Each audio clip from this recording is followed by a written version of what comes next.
Buenas noches, bienvenidos al Ateneo.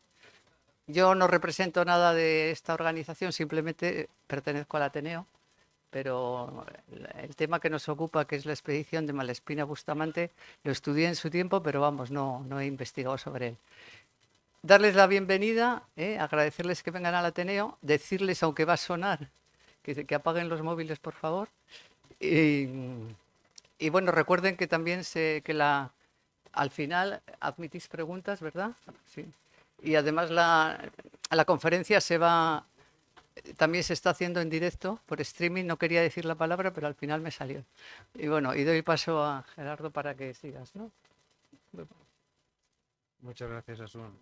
Agradeceros, como presidente de Mil Velas, la oportunidad que tenemos de estar en estas magníficas instalaciones que nos habéis permitido hacer este ciclo que, que sigue imbricado con la exposición que va a hacer la Universidad de Cantabria sobre los dibujos y de Thaddäus Peregrinus Haeckel, que fue uno de los naturalistas que hablaremos la semana que viene, que se va a inaugurar próximamente, creo que mañana se inaugura la exposición.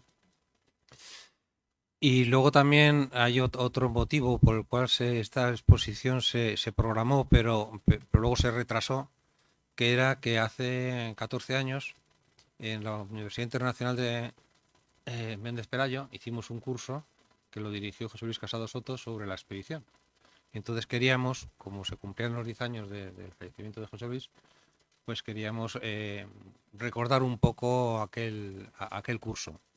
Pero bueno, lo íbamos a hacer en primavera, entonces se retrasó a esta época por el motivo de la universidad y por otro motivo que a través del ayuntamiento y de la delegación de defensa pues trajeron a Enrique Liniers para dar una charla sobre la expedición Malespina Bustamante, las rutas y la composición de la expedición. Y esta es un poco la historia del tema del ciclo, que todavía nos queda una conferencia la semana que viene a esta misma hora y en el mismo sitio. Y con la misma gente. Hoy le toca a Aurelio González de Riancho Colongues hablar sobre los protagonistas. Ya el día anterior habló Benjamín García Pastor sobre otros protagonistas que eran los barcos. Aurelio va a hablar ahora sobre los protagonistas, que es la gente, la gente que iba en los barcos, concretándose en determinados personajes y determinadas personas. Y el último día se hablará de otros protagonistas que eran los científicos, los de la historia natural. Y así ya cerraríamos un poco el esquema. Aurelio González Riancho es médico de profesión, estudió en Valladolid, es miembro del Centro de Estudios Montañeses, miembro fundador del Patrimonio Alceda, del Grupo de Patrimonio Alceda para la Defensa del Patrimonio, delegado regional de Hispania Nostra, responsable del Aula de Cultura del Colegio de Médicos de Cantabria, corresponsal con Rosa Coterillo de la Cátedra Casado Soto en UNATE y miembro también de Mil Velas. Tiene el premio Plaza Porticada 2011 por su defensa y su labor en la divulgación del patrimonio y su conservación sobre todo. Ha publicado varios libros sobre temas médicos, también libros históricos como Linaje de Riva Herrera, la guía de 100 obras maestras de arquitectura civil en Cantabria, el linaje de Ceballos, señores de la montaña y de Castilla, y luego ha participado en libros colectivos, la mayoría de ellos siempre sobre temas de patrimonio, conservación, defensa y estudio de eso que se nos va olvidando, de eso que vamos perdiendo y que de alguna forma u otra pues tenemos que recuperar. Y yo sin más ya le damos paso. Bueno, pues muchas gracias.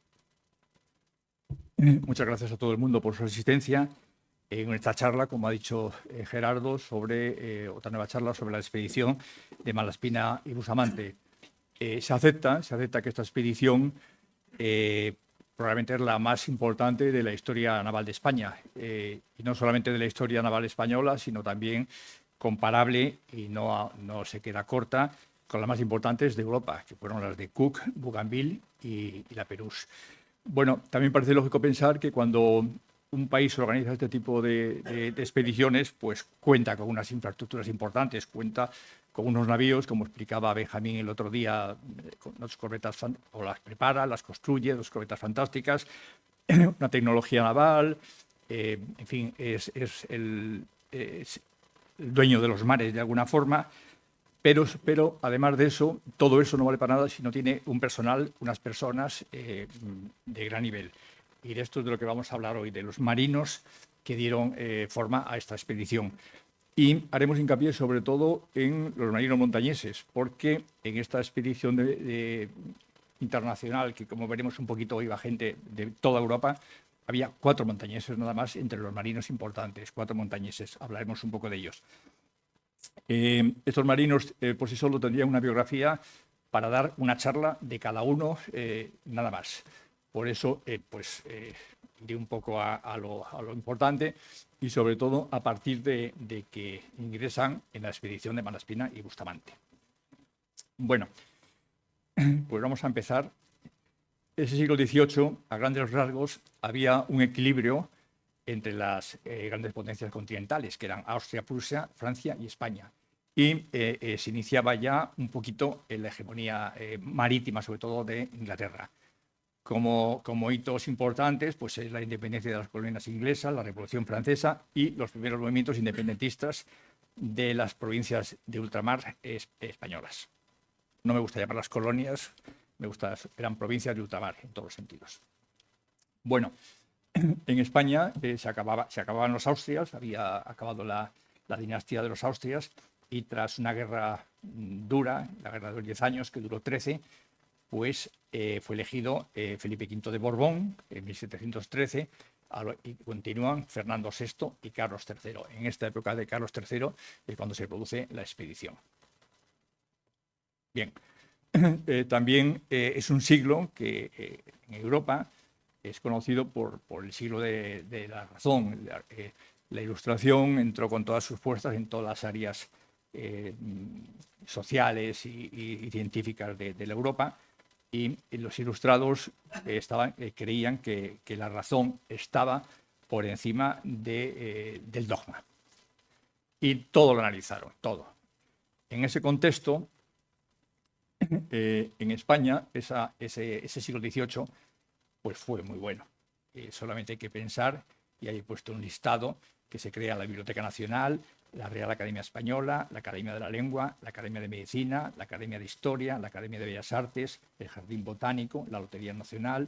Se libera el comercio con América. Eso favoreció muchísimo a Santander porque inicialmente el comercio solamente era desde Cádiz y Sevilla, y Santander y otros puertos estaban exentos, y al liberarse el comercio, pues Santander pudo comerciar con La Habana, con Veracruz, etcétera, etcétera. Se produce la expulsión de los jesuitas, nace el Gabinete de Historia Natural, el primer banco español, el Museo del Prado, la bandera española, que decía el otro día, lo comentaba Benjamín también, nace. Y yo he contado 20 expediciones científicas, pero probablemente hubo más. España en ese momento pues tenía como bandera este tipo de cosas. Fruto también de esa ilustración, en Europa se crea una corriente abanderada por esos 3 señores, Bougainville, Cook y Lapérouse, que hacen unas expediciones tremendas. Tanto Cook como Lapérouse mueren en estas expediciones. Bueno, la Ilustración supone un cambio de mentalidad de una primera época en que la gente que iba a América intentaban someter de alguna forma a las Américas.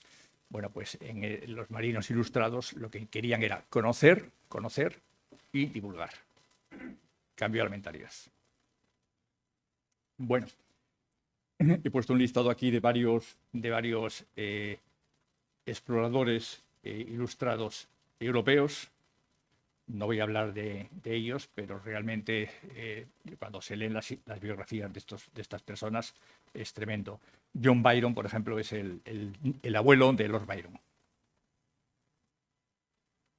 Von Humboldt y Bonpland salen desde España, están un poco financiados por España. Y, naturalmente, también había exploradores españoles. Podría poner muchos más, pero daríamos a Antonio de Ulloa, a Jorge Juan, a Bodega y Cuadra, a Perler, a Balmis y Salvani con la expedición de la vacuna, a Mutis y a Silvestre, y podría poner más, Vélez de Escalante, Atanasio Domínguez y Bernardo de Viera y Pacheco, que eran montañeses.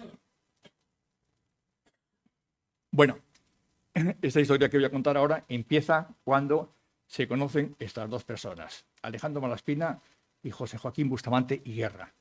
Son dos marinos, colegas, y que tienen las mismas intenciones, conocer y divulgar.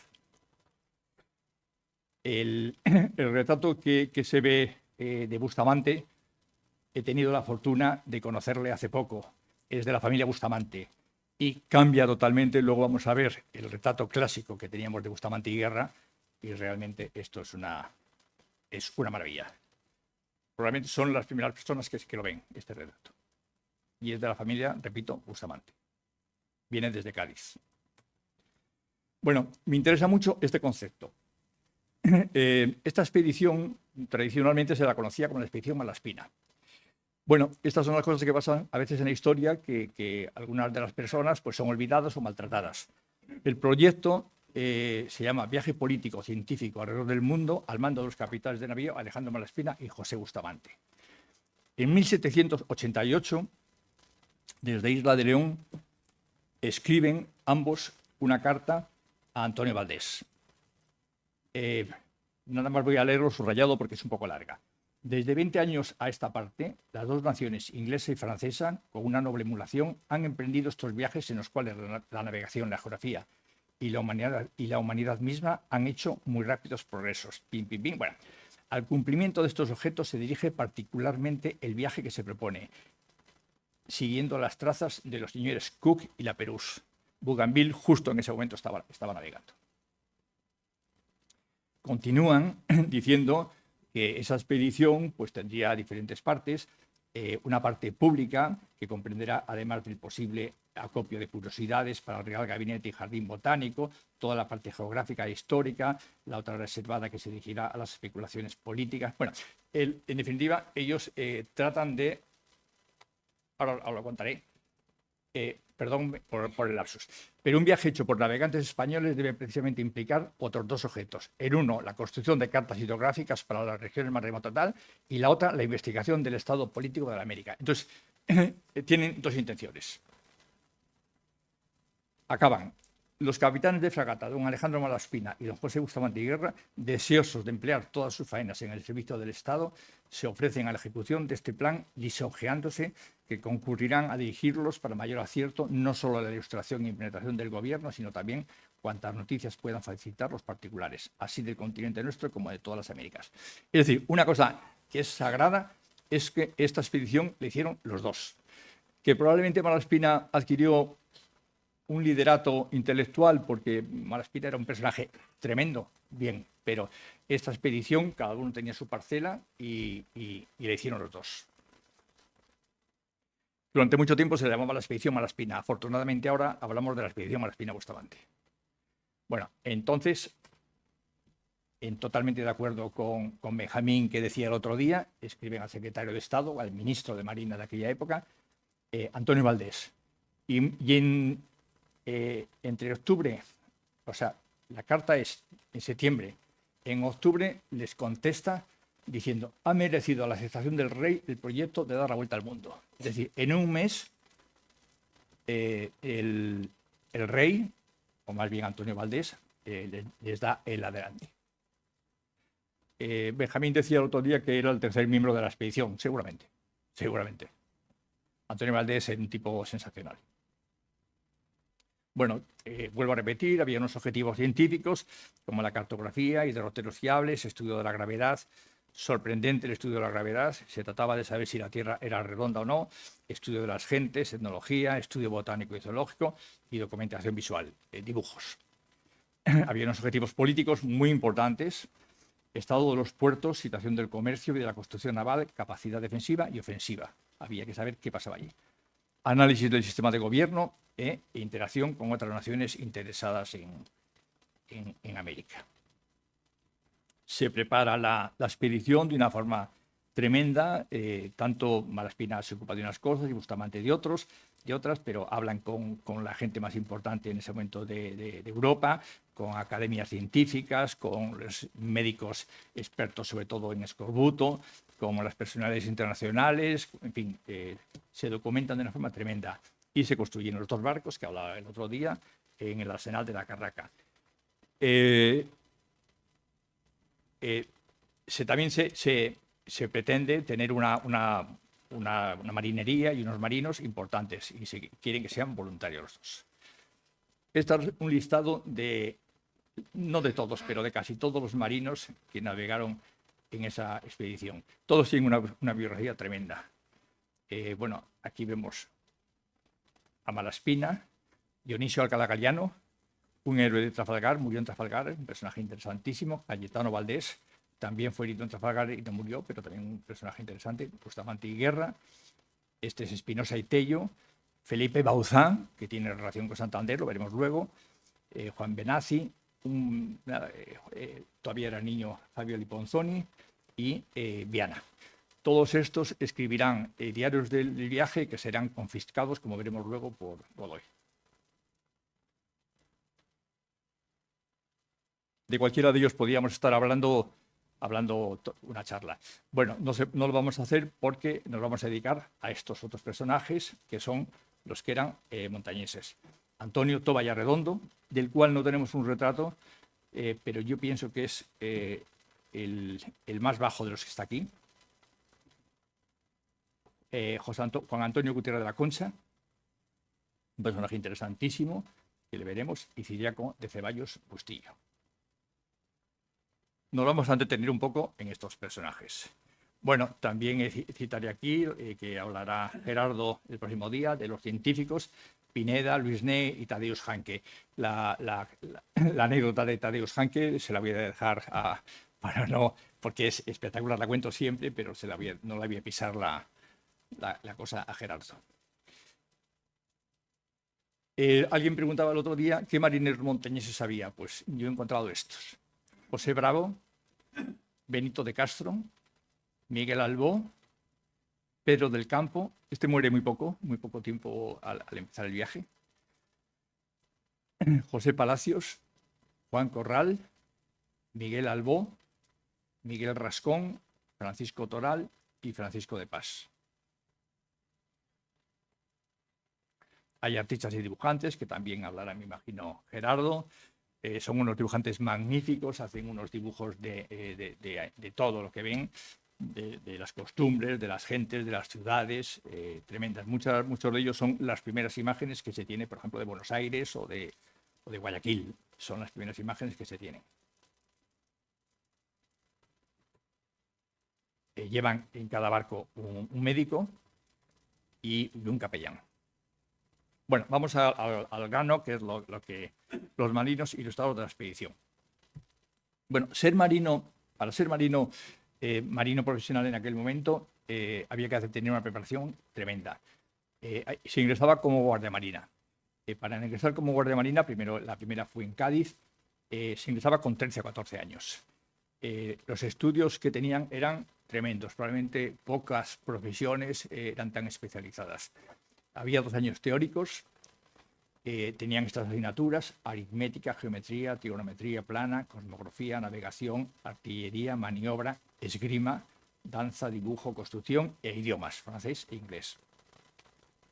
Tenían unos exámenes en audiencia pública y luego, con 14 años, embarcaban para un aprendizaje dentro del barco y muchos de ellos murieron con 14 años en una batalla contra el enemigo que fuese en aquel momento. Bustamante y Guerra, antes había ingresado como guardiamarina su hermano Fernando, que murió con 14 años. Y así todo, sus padres le mandaron a la misma academia. Y luego, bueno, al acabar esto se podía hacer un curso de estudios mayores para la excelencia. En aquel momento, pues nace dentro de lo que es el tema marino, pues la Academia de Guardiamarinos de Cádiz, siglo XVIII. El Colegio de Cirugía de Cádiz, el Observatorio Astronómico, el curso de estudios mayores, la Escuela de Ingenieros. Bueno, en fin, es un momento seguramente de oro. Vamos a hablar de los personajes. Antonio de Toba y Arredondo. Nace en 1760. Esta es la casa de Antonio de Toba. Está en Riva, en el Valle de Ruesga, y era la Torre de Arriba, que está descrita en el Catastro de Ensenada por su padre Lorenzo. Bueno, tengo una casa que es la de mi habitación, en el barrio y sitio que llaman la Torre de Arriba. Está allí todavía, ¿eh? Que tiene de alta la torre 55 pies, de largo, en fin. Esta es la Torre de Arriba. He dicho que no voy a explicar un poquito toda su biografía marítima porque de cada uno de ellos es tremendo y agotaría el tiempo. Pero en 1789, que es cuando empieza la expedición, tiene 28 años, es un teniente de navío que se ha formado navegando, etcétera, etcétera, y participa en el estudio del desarrollo naval. Recibe la invitación por parte de Bustamante y Guerra para participar en la expedición con instrucciones para seleccionar fundamentalmente la marinería. Deben ser voluntarios y se prefiere que sean del norte.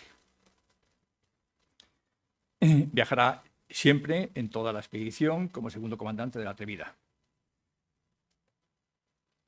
Su libro de viajes, su diario de viajes, 62 meses a bordo, fue el primero, yo creo, que se encontró, pero se encontró 1900 y pico, en Santander, en la biblioteca, y fue publicado por Lorenzo Sanfeliu Ortiz.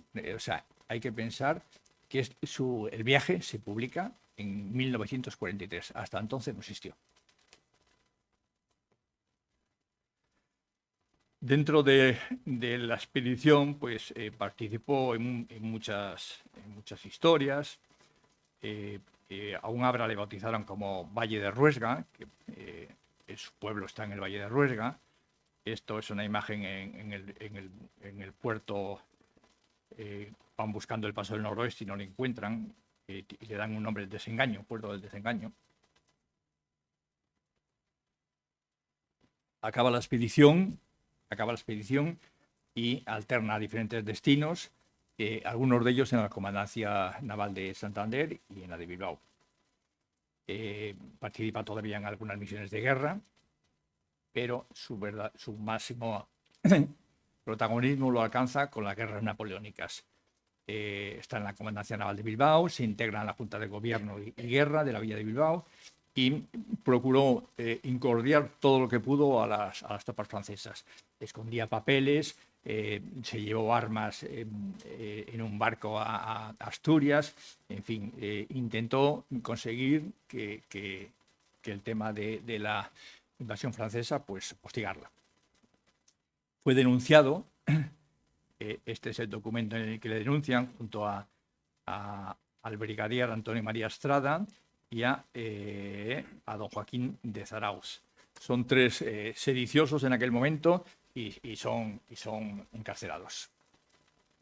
En 1809 escapan y marchan a Ruesga. Allí organizan la resistencia y participan luego en otras historias, como en la toma de Bilbao con el general Mendizábal. Luego vuelve a ser comandante de la Marina de Bilbao, es ascendido a brigadier y tiene alguna condecoración. Entre 1819 y 21 le vemos como alcalde mayor de Riva, de su pueblo. No sabemos por qué motivos fue llevado prisionero a Francia. Probablemente por la época, 1823, es cuando Fernando VII recupera el absolutismo. En el 24 regresa a Laredo, en el 25 está suelto, pero ya se acaba su biografía y fallece el 18 de junio de 1825 en Laredo. Bueno, esta es una placa que está en su casa, en que recuerda pues toda su participación en la expedición. Bueno, vamos a ver a Juan Antonio Gutiérrez de la Concha, que también todos nacen más o menos en esta fecha, 1760. Juan Antonio Gutiérrez de la Concha nace en Erres de Cayón. Yo siempre pensé que había nacido, y es donde está la placa, en la casa de arriba. Últimamente, algunos investigadores dicen que es en la de abajo. Están enfrente prácticamente, están muy cerca. Bueno, la hoja de servicios también es igual. Participa en todas las campañas en ese momento, en luchas contra británicos, contra piratas, etc. Y dice, él escribe, el 20 de diciembre de 1788 fui, por real orden, embarcado en una corbeta atrevida, al mando del capitán de fragata don José de Bustamante, en la que hice la expedición alrededor del mundo hasta el regreso a Montevideo, donde en 13 de marzo de este año fui embarcado de transporte en el bergantín Paloma para regresar a España.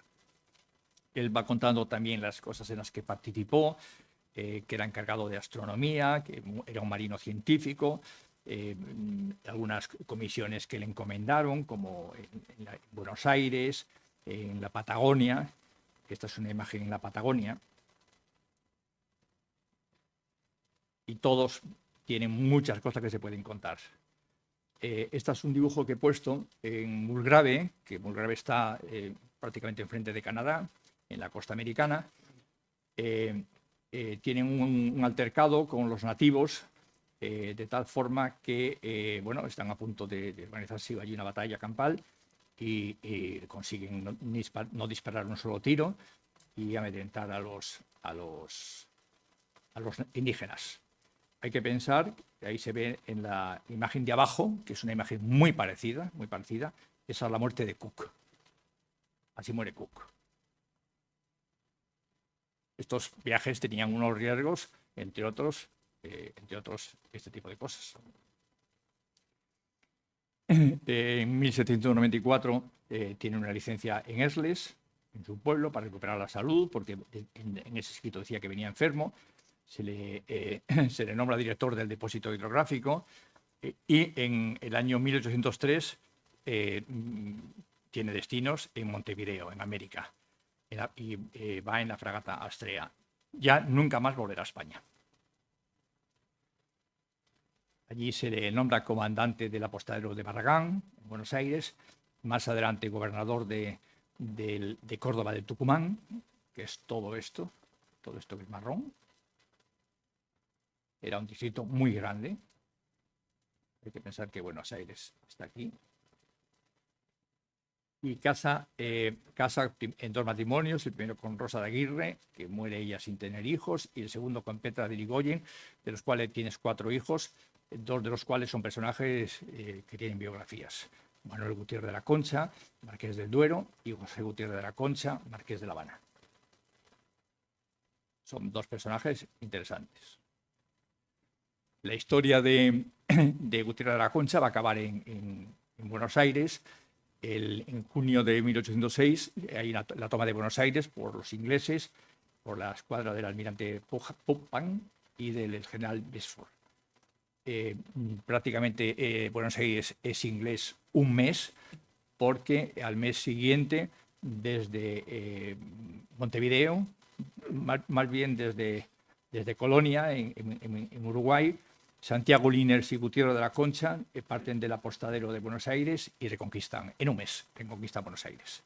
Aquí se ve la rendición de Popham, de Beresford.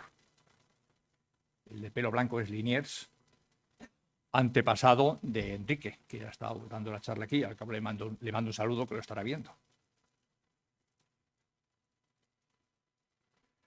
Bueno, ya para siempre el destino de Liniers y de Gutiérrez de la Concha estará unido. Aquí vemos a Concha, como le llamaban Concha y Liniers. Ya hay movimientos independentistas y Buenos Aires intenta independizarse. En 1810, Liniers, Concha, Rodrigo de Orellana, obispo de Córdoba, Victoriano Rodríguez y los militares Santiago Allende y Joaquín Moreno y el presbítero Pedro Jiménez Alcántara fueron sorprendidos por el ejército independentista y fusilados. Aquí es el fusilamiento. El hecho se le reconoce como clamor por las iniciales de los 5 ajusticiados. Y aquí acaba la historia de Gutiérrez de la Concha. En el 2014, Liniers también me organizó en Buenos Aires, en un viaje que hice, una reunión con estos 2 señores que son argentinos. Uno es un descendiente de Liniers y el otro de García de Sobrecasa, un descendiente de montañeses que participaron en la toma de Buenos Aires. y con ellos recorrí toda aquella historia de la toma de Buenos Aires, me explicaron por dónde habían entrado los barcos, por dónde no habían entrado, en fin, fue un auténtico placer. Y esta es la placa que está en la casa de Euteracocha. Tercer montañés, Ciriaco de Ceballos Bustillo, que nace en el 64 en Quijano de Piélaos. Tampoco tenemos un retrato de él, pero yo creo que es este. Después de dar vueltas y vueltas y vueltas, esta imagen que vemos aquí es interesantísima, es interesantísima. La vamos a ver al final de la... Es el baile de las mujeres en las islas de Babao. Y tiene anécdota. Nace en esta casa, en el barrio de la Edesa, en Quijano de Piélaos. Lo mismo que los demás, hizo todas las campañas, participó en batallas, en bloqueos, en fin. Y en 1784 era un marino, probablemente de los más científicos de la Marina Española, es seleccionado para hacer un curso de Marina Científica. Es un curso que se llama Matemáticas Sublimes, menudo nombre, que dura 5 años. Estudios avanzados en álgebra finita, cálculo infinitesimal, mecánica hidrostática, aplicaciones a la construcción, óptica y astronomía. Entonces se especializa en táctica experimental. Es la Marina Científica. Bueno, a continuación, con otro marino interesantísimo, con Churruca, hace una expedición al Estrecho de Magallanes para delimitar los puntos astronómicos y geodésicos del Estrecho de Magallanes. Churruca es uno de los héroes de Trafalgar. Murió allí.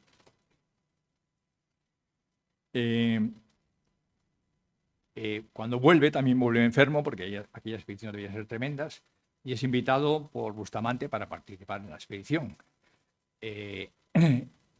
Está enfermo y no puede partir con ellos, porque la expedición parte en julio del 89, y Ciriaco de Ceballos, un año después, en noviembre de 1790, sale desde Cádiz con otro oficial, con Espinosa y Tello, y se va a reunir con la expedición en Acapulco. Tiene un gran protagonismo. Los dos oficiales llevan los cronómetros Arnold y el péndulo simple. Con los cronómetros es el estudio de la longitud. Si me preguntan cómo se hace esto, yo les digo que no tengo ni idea, me parece magia. Y el péndulo simple, pues también es para estudiar la gravedad en diferentes lugares de la Tierra, para saber cómo es la Tierra, si es redonda o no es redonda. Ahí vemos las casetas que se organizaban a partir de entonces en todos los lugares, y para estudiar seguramente este es Ceballos con un cronómetro, y esto es el péndulo. Bueno, también las anécdotas de Ceballos en la expedición son muchas. Se cuenta, por ejemplo, en los diarios que en Mulgrave los indios un poco también tuvieron allí una lucha, y entonces para impresionarles debió disparar con una escopeta a 53 pasos sobre unas pieles para demostrarles el poder que podían tener los españoles y que era mejor que no hubiese problemas. Y les dejó a los indígenas impresionados. Estudió el paso del noroeste. El paso del noroeste todo el mundo lo sabe, pero era un paso que no existe teóricamente, o si existe me tienen que corregir, que iba del Atlántico al Pacífico, pero por el norte. Era un paso que, si existiera, pues era un problema, porque podían naciones europeas entrar por ahí. En Babao, que las cosas que le pasan en Babao son espectaculares, fue adoptado por el reyezuelo del lugar, el rey Buna, y Ceballos le dijo que desde España había de volver a Babao para vivir y morir en su compañía. Buna lo adoptó como hijo y le fueron rendidos honores de príncipe. Hizo muchas más cosas, recogió el vocabulario de Babao, en fin. Vuelve a España, ha acabado la expedición, y es escogido por Malaspina y Bustamante para que les acompañen al Real Sitio de San Lorenzo, porque allí tenían que informar de todo lo que haya pasado. Pero no va a suceder, porque vamos a ver que cuando Malaspina es detenido, pues a Ceballos le mandan fuera. participa en ese momento ya con el Santísima Trinidad, el barco más importante, mayor, más importante que había en Europa. Y hago aquí un lapsus. El Santísima Trinidad era la máquina de guerra más importante que había en Europa. Era el mejor barco. Este barco estaba construido por un montañés, Juan Antonio de la Colina, si no me equivoco, en La Habana.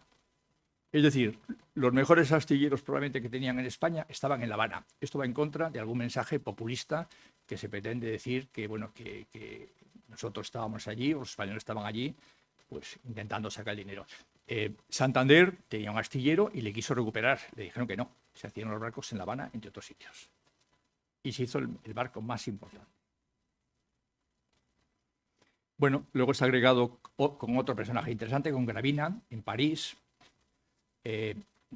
enviado posteriormente en 1802 al apostadero de Veracruz, y va por diferentes sitios, en Nueva Orleans, cuando se entrega la Luisiana a Napoleón, luego otra vez a Veracruz, y acaba muy mal porque es acusado de afrancesado con un barco francés que llega a Veracruz. Tiene que escapar, tiene que huir, huye hacia Nueva Orleans y fallece en 1816. Algunas personas, yo recuerdo siempre a Carmen González Chegaray, que decía que había vuelto a Babao, que había vuelto a donde había sido nombrado príncipe y a casarse con la princesa de Babao. Esta es la casa donde teóricamente vivió en Nueva Orleans. Y esta es una placa que en el momento de las que antes ha dicho Gerardo, en la UIN hizo un curso de la expedición de Malaspina y Bustamante, pusimos en su casa de Quijano de Piélaos. Bueno, vamos a hablar del tercer personaje, del cuarto, de Joaquín Bustamante, de José Joaquín Bustamante y Guerra, que nace en Alceda, Ontaneda. Bueno, este es el retrato nuevo, y aquí le comparamos con el que todo el mundo conoce. Yo creo que tener este nuevo retrato realza a Bustamante. Merece la pena. Es propiedad de la familia Bustamante en Cádiz.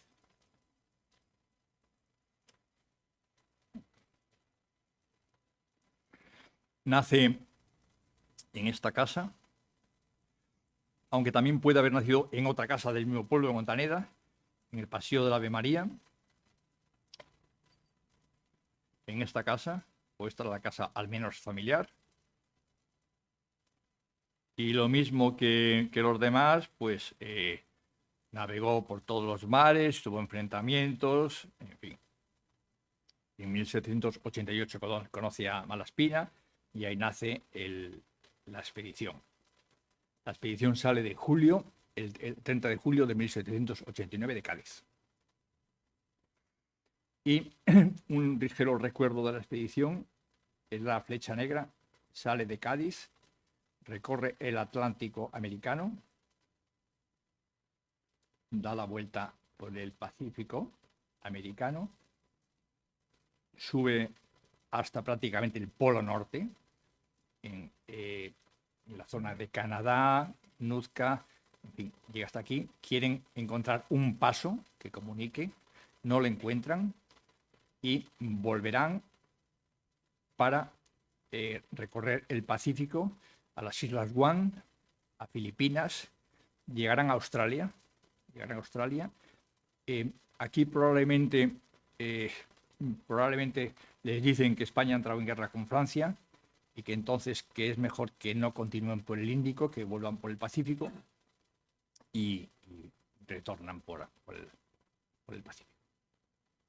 Este es un viaje, duró 5 años.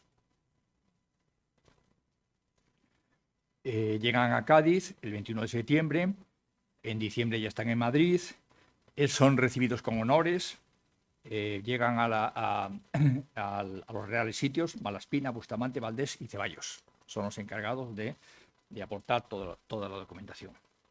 Pero claro, España había cambiado, se habían ido con Carlos III y Valdés, y en este momento estaban Carlos IV y Godoy. Había cambiado totalmente España. y surgen los problemas.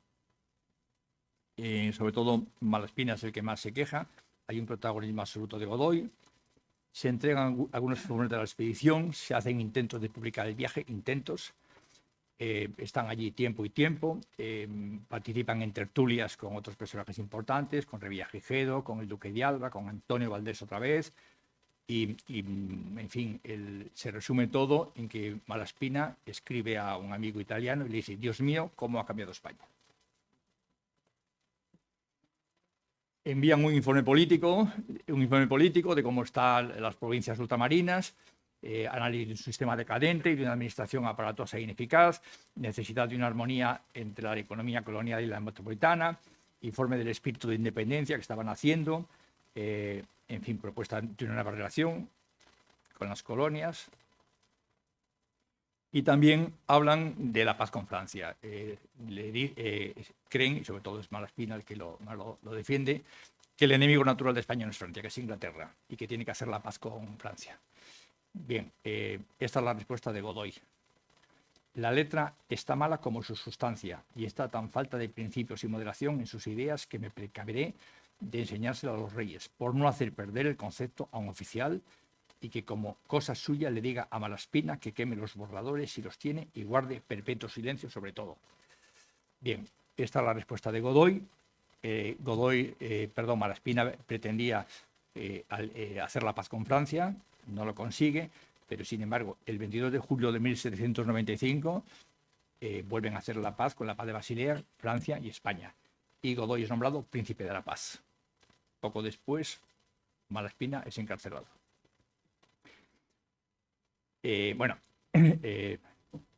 Rápidamente, pues en noviembre de ese año, Malaspina idea un plan para reemplazar a Godoy y se lo quieren mandar al rey, pero esto es interceptado por Godoy y poco tiempo después se produce la detención de Malaspina. Todos los trabajos son confiscados, orden de entregar todos los diarios de los oficiales, se buscan destinos a los oficiales, todos fuera, Bustamante es enviado a Cádiz y a pesar de eso se intentan publicar los diarios, etcétera, pero no lo consiguen. Bustamante todavía intentará, escribe un plan de defensa de la América Meridional. Bueno, este es el castillo de San Antón, donde Malaspina es encerrado en La Coruña desde 1795 a 1803 y por intercesión de algunas gentes es liberado en esa fecha y se le prohíbe pisar el suelo español. Tiene que coger un barco desde La Coruña, dar la vuelta a toda la península y a Italia. Nunca más volvió a España. Un héroe. Logros de la expedición. El informe político no sirve para nada. La aportación científica fue descomunal, pero estuvo escondida. Se presentó todo tipo de información, hidrografía, astronomía, ciencias naturales, dibujos, en fin, todo.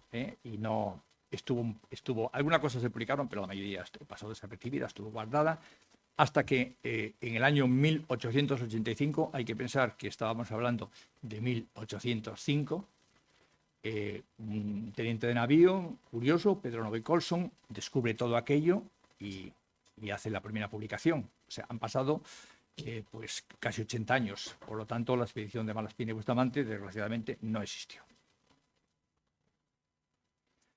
Seguimos con Bustamante. En el año 1796 es nombrado gobernador militar y político de Montevideo y comandante general de los bajeles del Río de la Plata. Yo creo que la idea era sacarle fuera de la península.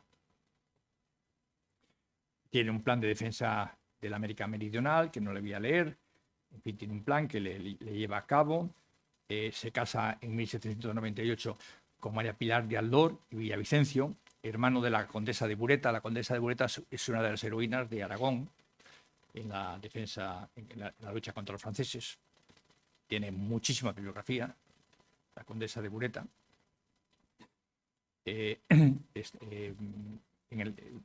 Continúa en Montevideo, tiene mucha actividad allí, voy a pasarla, y acaba su época. 1804, tiene que volver a España. Vuelve a España y ahí se produce un hecho tremendo. A la altura del Cabo de Santa María, que es prácticamente, bueno, aquí se ve el mapa, aquí está. Tras 2 meses de navegación, es interceptado por 4 barcos, por 4 fragatas inglesas. Estas son las fragatas españolas: Fama, Medea, Mercedes y Santa Clara, y las 4 que vienen en plan de guerra. Las fragatas españolas venían con personal civil, con mujeres, niños, y en Europa estaba la paz de Amiens y no había guerra. Entonces es interceptado por unas fragatas inglesas y tras diferentes cosas se organiza un bombardeo de tal forma que la Mercedes, un cañonazo le da en Santa Bárbara, que es donde está la pólvora, y explota. Fruto de esta explosión hay 269 muertos, la mayoría civiles. Mandaba las Graham Moore. Era hermano de John Moore. John Moore le tocó, en cambio, ser héroe en La Coruña. Defendió La Coruña de los franceses. Bueno, este es un dibujo de ese incidente, por llamarlo de alguna forma. Y Bustamante y Guerra, con otros marinos, es enviado a Plymouth prisionero. Allí está, pues, desde octubre a julio de 1805. Encerrado. Ser prisionero para un marino en aquella época les trataban con cortesía, ¿eh? No era... En aquel momento, en este momento, era un momento en Europa delicadísimo. Estaba Napoleón creciendo y en ese momento es coronado emperador. Y me imagino que satisfecho veía cómo las relaciones entre Inglaterra y España se estaban cada vez más complicando, de tal forma que, por lógica, España se iba a convertir en su aliada.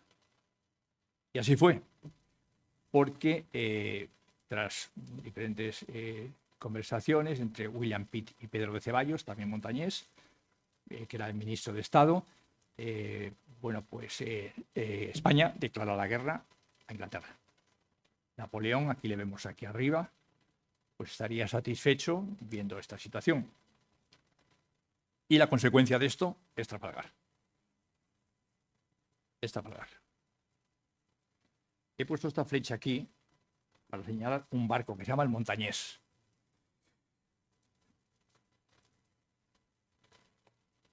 Este es el Montañés. El Montañés es un barco que bastantes años antes, en 1794, Bustamante y Guerra con su hermano, que es Francisco, se les ocurre la idea de hacer un barco que estaba sufragado por dinero montañés, con el fin de dárselo a la corona y que navegase siempre representando la montaña.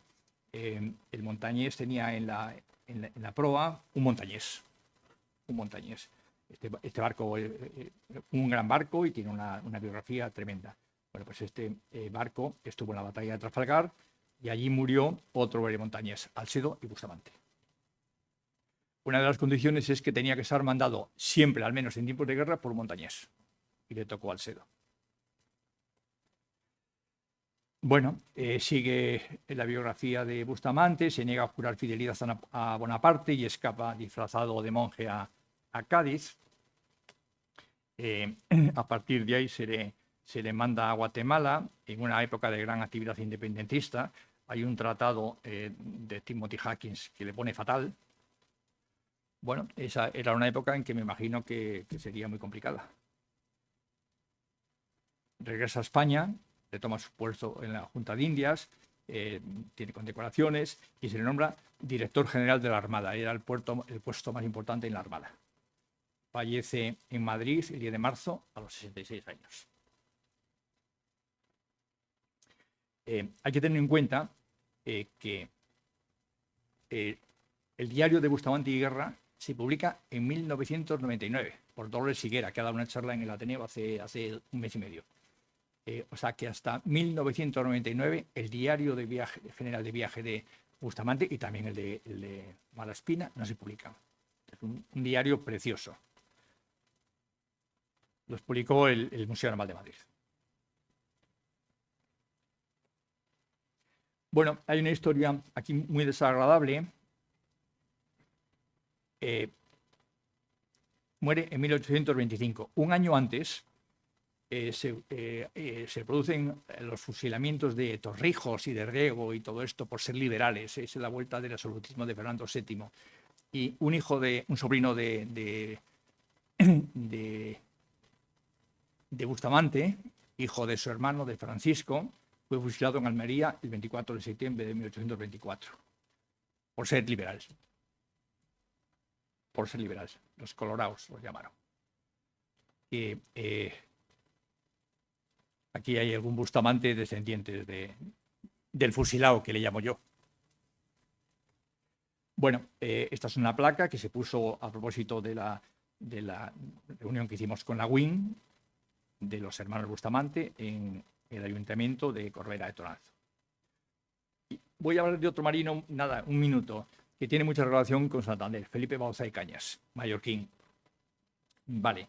¿Y por qué tiene relación? Bueno, es un marino también ilustrado, es un marino liberal, tiene grandísimos problemas con el absolutismo de Fernando VII, es exiliado a Londres, allí tiene una actividad intelectual tremenda, participa en temas hidrográficos y de la Carta Geográfica de España.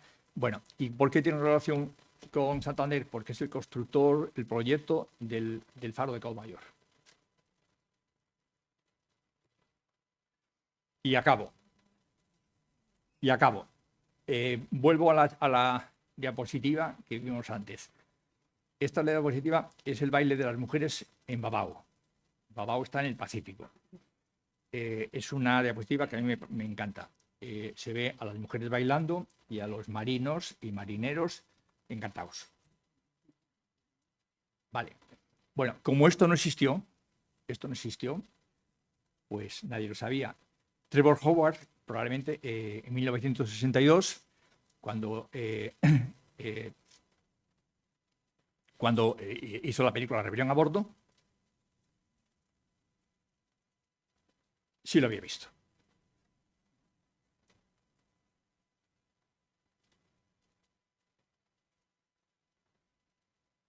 Estas son las mismas imágenes que vemos en las...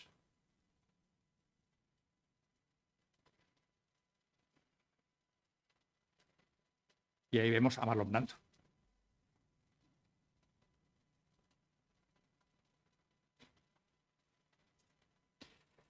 Y nada más. Muchas gracias.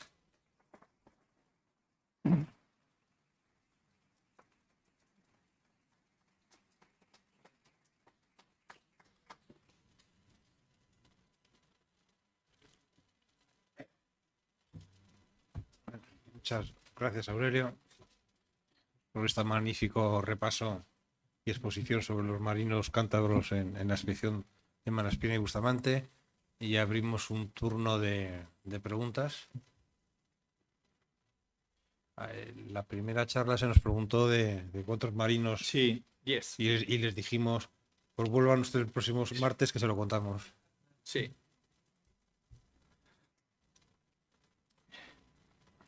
Aquí.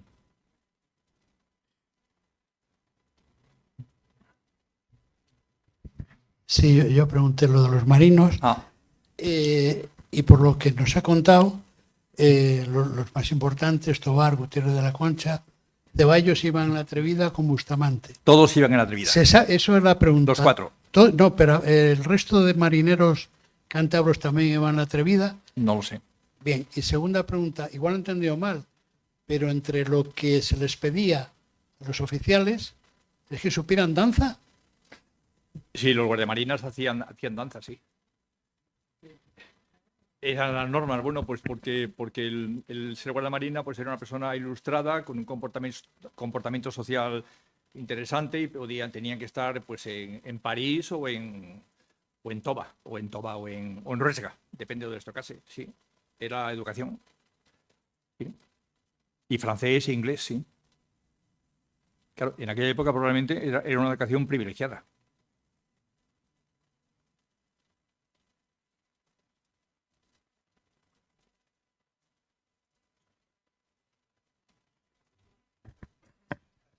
En esa misma película... Ojo con lo que preguntas, que tú eres... No, que va, tranquilo. Luego si quieres te enrollo, pero...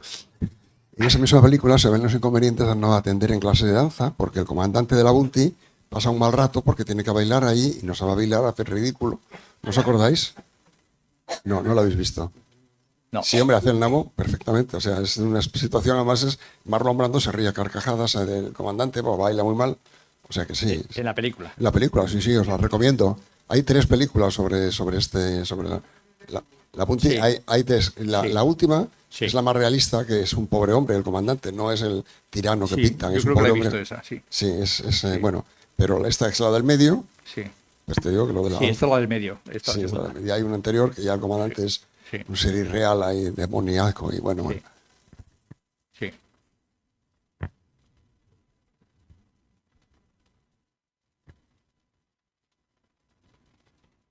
Y de luego lo que es lamentable es que esta expedición durante 90 años no existiera.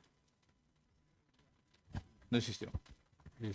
¿Hay relación entre Alcedo Bustamante y Guerra? ¿Perdón? ¿Hay relación? ¿Que si hay relación familiar entre Alcedo Bustamante y No. Guerra? No. Por lo menos una relación muy próxima no. Quizás por Bustamante, pero no.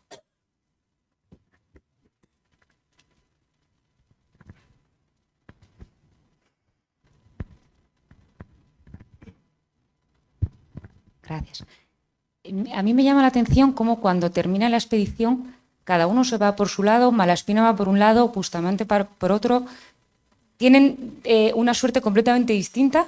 Malaspina acaba encarcelado, Bustamante no. Acaba la expedición, llegan a España y se separan sin más. Bueno, la expedición muere ahí. Ahí tiene que ver lo que sucedió, ¿no? Que a Malaspina le encarcelan. Y entonces a los marinos españoles eran muy obedientes, la jerarquía lo llevaban a... Malaspina no tanto, pero los marinos españoles siempre, y entonces defendían lo que les había mandado, y entonces, bueno, pues obedecían, tú para acá, tú para allá, y era así. Yo creo que la sensación que tengo yo es que les mandaron lo más lejos posible, molestaban. Eran gente muy importante, ¿eh? Dionisio Alcalá Galiana es un personaje tremendo, pero molestaban. En La Coruña yo he intentado buscar si Bustamante fue alguna vez a visitarle. Estaba en la cárcel, que no sé si conocéis el Castillo de San Antón, es una isla en... Vale. Sí, le escribía. La información en aquel momento, claro, era tan complicada. Hay una cosa que yo pienso que es así. Cuando nosotros decimos, ¿qué Malaspina me da esto? De ahí viene. De que Malaspina pasó de héroe a villano en 24 horas. Y entonces la gente diría, esto de Malaspina, qué raro es, no sé qué tal.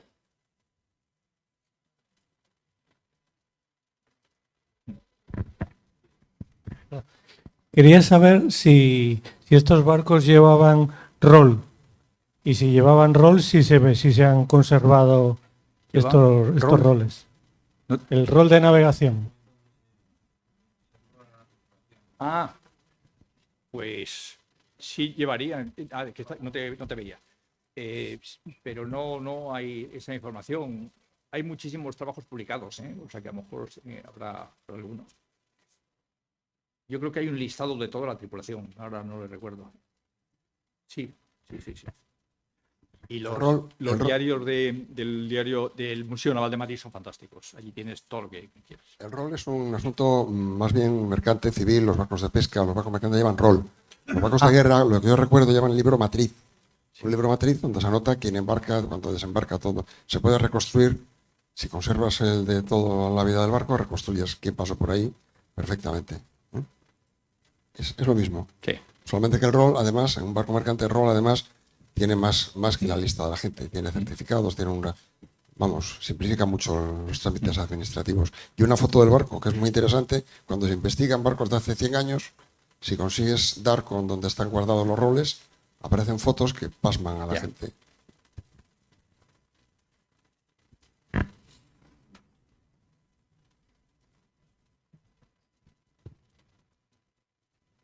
Bueno, pues sí. Elisa. Oye, ya para rematar, ¿Dónde puedo leer en Santander el diario de Bustamante? Pues ¿Le ya hay te- en alguna biblioteca aquí? No creo, ya te lo dejo yo. ¿No? ¿Tú? Sí. Gracias.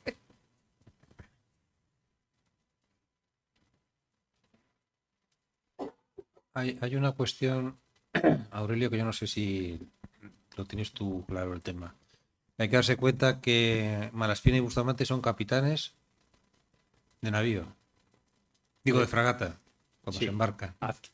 Ascienden en el Pacífico. Ascienden en el Pacífico, pero van comandando corbetas. Mm. Eso yo creo que Benjamín no lo puede contar porque cuál es la razón. Porque es una cosa curiosa. O sea, no es que les degradaran, sino que es que los barcos que podríamos decir que la Atrevidas Descubiertas son los primeros oceanográficos españoles que hubo, buques oceanográficos, eran el modelo ideal para hacer este trabajo. No una fragata, sino una corbeta. Y ellos mismos eligieron este modelo, aun siendo de una titulación, diríamos, de un cargo superior al que le correspondería con el barco. Creo que es así, pero vamos. Sí, sí, sí. Malaspina manda la Astrea, La Astrea. y la Astrea anteriormente del 78 o 82 da la vuelta al mundo y entonces son capitanes de los dos de fragata. Pero como piden ellos y como eligen el barco que sea más pequeño, que sea una corbeta, se embarcan en corbetas.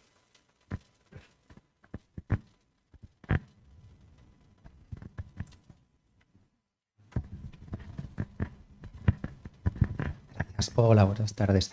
El retrato que has encontrado, ese nuevo de Bustamante, ¿se sabe de qué año es? Sí, todavía no tiene la cruz de Caballero de Santiago. Y me parece que la... Ya verás. Sí, porque tiene un uniforme, me ha parecido, de teniente de navío, yo creo. Vamos a ver.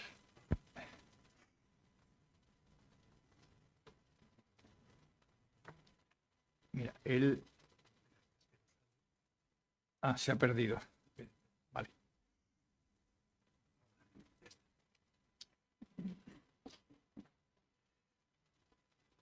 Esto...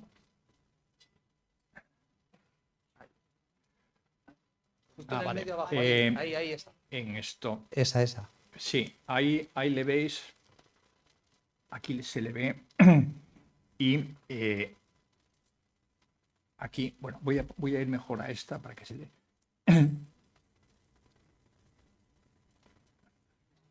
Sí, ahí está. Y aquí todavía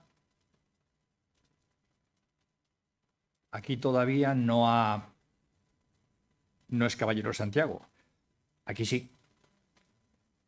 Y en 1784 es Caballero de Santiago, por lo tanto es antes del 84.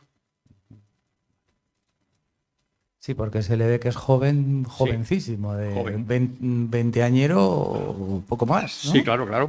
Ahí tiene 23, 24 años. Sí, no, y ya era un oficial a esas alturas, sí. Bueno, este llega a la Guardia Marina con 14 años.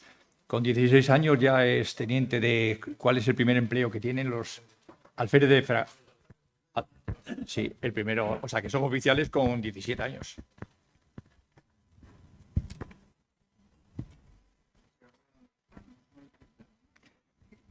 Alguien me ha dicho que es para el... Eso es. Sí, que era más barato. Humano será más caro. Claro. Me equivoqué al principio. La exposición se inaugura el 27 de noviembre y el día 21 lo que hay es una conferencia en el Paranif. Se me variaron a mí las fechas del tema de la Universidad de Cantabria. Sí. Una reflexión que es importante hacer es que esta reflexión se la copio a José Luis Casado. El que era el dueño del mar era el dueño del mundo. Las potencias, como era España, lo comentaste tú también el otro día, era porque tenían los mejores barcos y dominaban los mares, la mejor tecnología y, naturalmente, los mejores marinos. Y en eso, pues España, durante mucho tiempo, yo creo que estaba en lo mejor, ¿no? Y el barco era la máquina más sofisticada como puede ser ahora un dron de no sé qué, o un cohete espacial, sí. El que tenía los barcos dominaba el mundo. Y además la tecnología, que lo explicaste muy bien el otro día, claro, la tecnología era secreta. No podías permitir que tus vecinos, los de al lado, te lo copiasen, porque ahora eran amigos, pero mañana eran enemigos. Entonces había ahí un...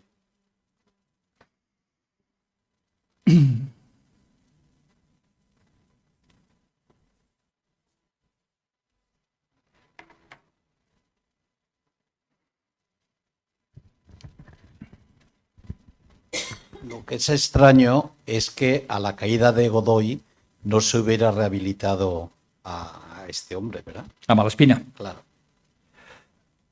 Godoy, 1808, si no me equivoco. Y Malaspina, antes. Sí, han pasado 80 años que estuvo aquello. Bueno, pero hay que pensar que luego vino, pues que vino en el siglo XIX. Vinieron primero Napoleón, luego el absolutismo, luego, o sea, vino una época, la peor época de España probablemente que yo recuerdo es el XIX. Entonces ahí no se hacía nada, no había nada. España tuvo muchísimos problemas hasta que no recuperó un poco, pero esa época fue tremenda. Aurelio, como siempre, felicitarte por este magnífico resumen. Y al hilo de esta pregunta se me ocurre el final de Santiago Liniers y Gutiérrez de la Concha, que durante 2 ocasiones defendieron Buenos Aires frente a la rapacidad británica. Sin embargo, el final que le otorgan los separatistas argentinos, que es fusilándoles a ellos, habría que preguntar si ha habido algún tipo de rehabilitación para Santiago Liniers y para Gutiérrez de la Concha, que habían defendido Buenos Aires frente a la rapiña británica. Yo creo que no. Yo estuve en estar un día entero con estos 2 señores y recorrí. Hay un museo muy bonito, muy entrañable, pero nada de pueblo, por decirlo de alguna forma. La casa de Liniers está en ruinas. No hay ningún recuerdo en Buenos Aires de esa época española. No quieren saber nada. Eso no significa que la gente de allí no quiera a los españoles, pero oficialmente no hay nada. Esa fue mi sensación. No se ha recuperado nada.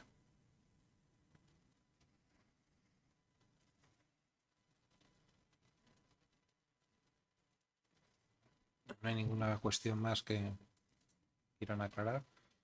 Pues nada, les emplazamos a próximo martes a la misma hora y en el mismo sitio. Pues sí.